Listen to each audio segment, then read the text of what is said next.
Hi everyone, I'm Michael Baltimore here in the studio at Columbus State University in the College of Education and Health Professions.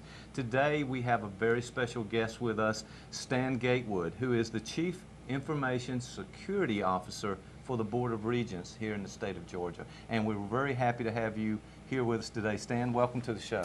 Thank you very much. It's a pleasure to be here.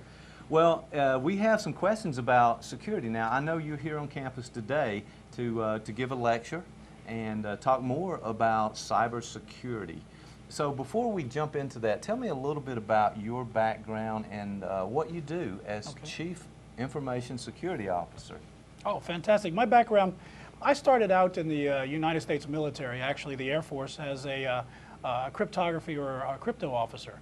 Gained some experience from security and privacy there, and then moved into the private sector, where I worked at the AT&T Bell Laboratories as the North American Investigator for Fraud, Waste, and Abuse.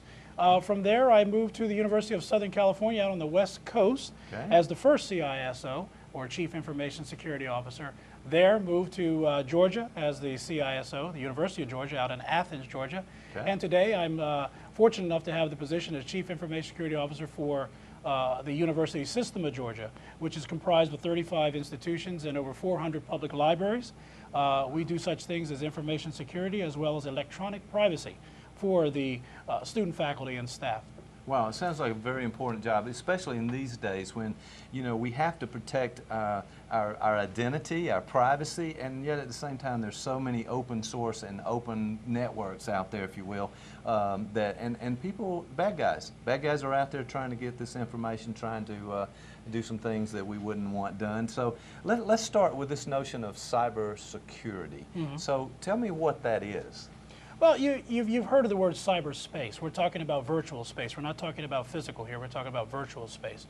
And we have an existence in cyberspace in that we do our work in cyberspace, we play in cyberspace, we buy, we sell in cyberspace. So we're talking about information that is actually digitized. My job and my position is to protect that information. That is to say the confidentiality, integrity, and availability of that information to our students, faculty, as well as staff. So cyberspace is information and/or data that is digitized and out there and is available on the big internet.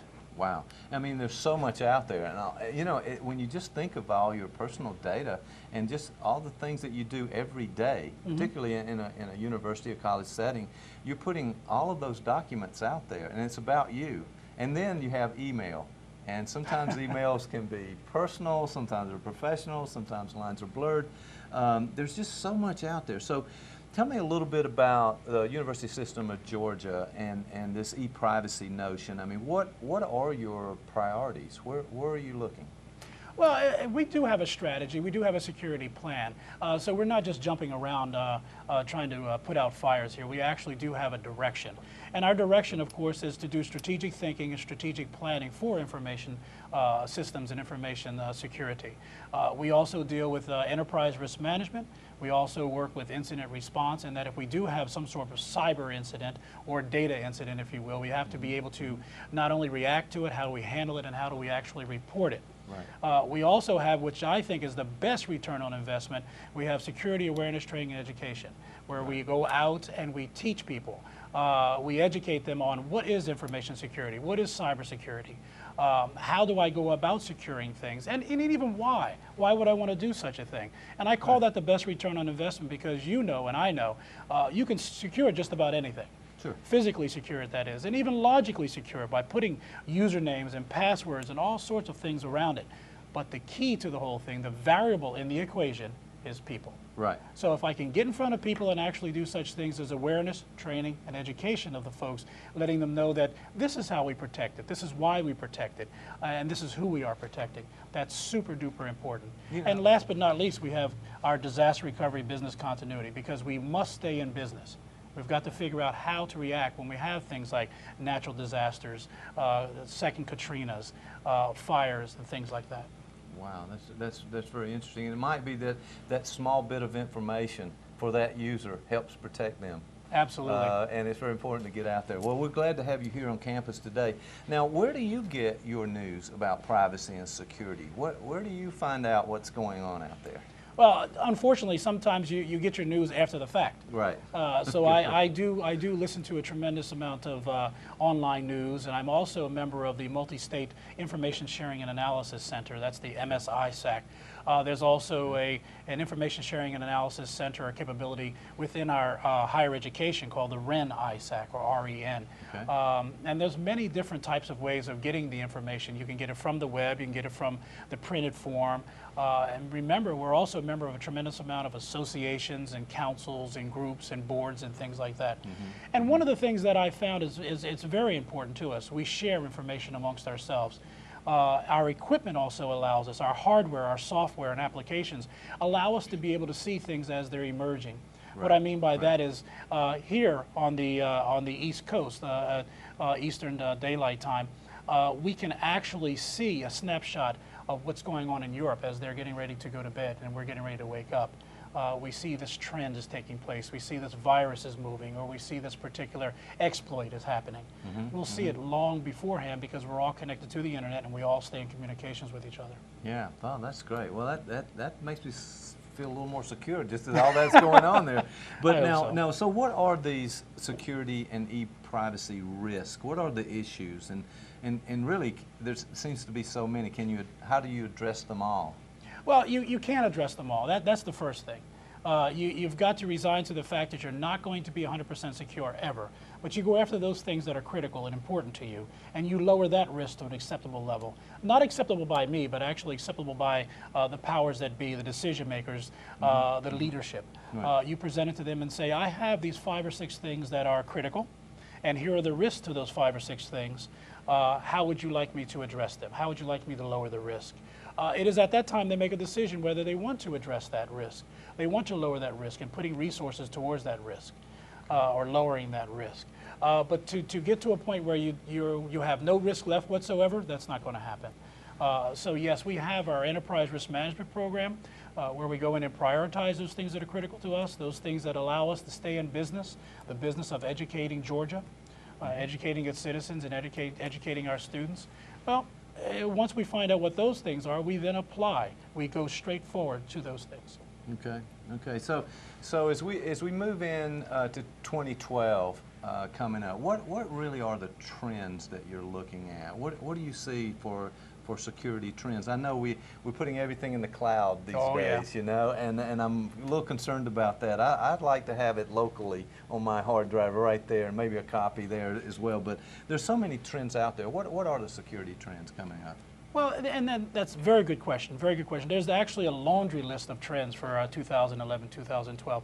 But I'll start out by saying that, yes, the cloud is very important to us and that we must be able to secure information going into the cloud, while it's in the cloud, and coming out of the cloud. That's super duper important because a lot of folks, well, they ask for this network to be ubiquitous. They ask you've got to be able to get to your information no matter where you are. Exactly. So we put it in the cloud. So people ask for those things. It is now available, but there is risk in having such a thing. I think some of the other trends that are taking place that we're seeing in the industry is, have you noticed that everybody has a mobile device? Everybody has a smart device. Yes. In the form of a telephone or in the form of an iPad or in the form of a tablet or a laptop and so on and so forth. They're wanting to get connected no matter where they are. They wanting to get at their information. They want to run their Twitter. They want to blog. They want to recommend things. They want to share things. And we're communicating with each other using these devices. Those devices are part of our network. And because they are part of our network, they are also a risk on our network and a threat on our network as well. So that's just some of the trends. And what you've also got to keep in mind, too, is people out there today are much more inventive and creative as far as getting at your information. Yes. And you are going to be behind the 8 ball. And what I mean by that is you may solve an issue. The issue may be this virus. You pick this virus apart, you inoculate the virus is gone. But keep in mind, there's 100 more viruses out there just about ready to come in. Right. And they come in day after day after day. Goodness. So those are some of the trends, just some of the trends. And if it's interesting, too, that you say that because there's a lot of people invested in hacking and putting out a virus just to see what happens. It's not just the teenager who's out there who's learned the computer skills That's to be right. able to do that. I mean, we have some serious threats out there, maybe to our national security as well. Oh, absolutely. Absolutely. So much so that we now have a cyber command. Our United States military is a cyber command where they do such things as they test these things, they look at these things, they dissect these things, they reverse engineer these things to find out exactly what these virus creators and engineers are putting together. And therefore, we're able to inoculate and maybe get ahead of the game, maybe try our best to get from behind the 8 ball and get out there ahead of these things and take care of it before it actually does happen. Is it working? Yes and no. Keep in mind that I can actually, there are hacker tools out on the website, out on the internet that are free and easy to use, very intuitive. So anybody can be a hacker. I guess if you wake up this morning and decide I'm going to change my whole career and I'm going to be a hacker now, well, you can do such a thing. Wow. So it's always a challenge. Never a dull moment. Right, I can imagine. Well, we're glad that you are there. Let me ask you, as we wrap up here today, you're giving a talk here at Columbus State. Now, what are your final comments, your sort of closing comments, and what message do you want to get to our community about cybersecurity and what we can do? And or maybe is there 1 or 2 things that we can actually implement today? Well, I'd like to say right off the bat that security is a shared responsibility. It's not just me, it's not just my staff, it's not just all the ISOs around the University System of Georgia that are working hard, very diligent, hardworking, shoulder to the grindstone type of thing. Security is everyone's responsibility. You must question such things as email attachments from strangers. Right. Okay. You must question such things as unsolicited bulk email that is sent to make you a better man or a better woman, or lower your mortgage, or turn your hair back to the color it was when you were 18 years old, and things like that. You've got to question those things, so remain conscious, be vigilant, be diligent at all times. And I would say one of the first things that you need to do is whenever there's an opportunity to go to any of these awareness training education courses, even if you take them online or here at Columbus State, go to them, sit and listen to what the security professionals are saying, and exchange ideas and network with people and things like that. Right. I'm not saying you need to spend hundreds of thousands of dollars, although you can, but that does not necessarily mean that you'll be 100% secure. Right, right. Well, that's good information. It is up to us as individuals, and then working together with others.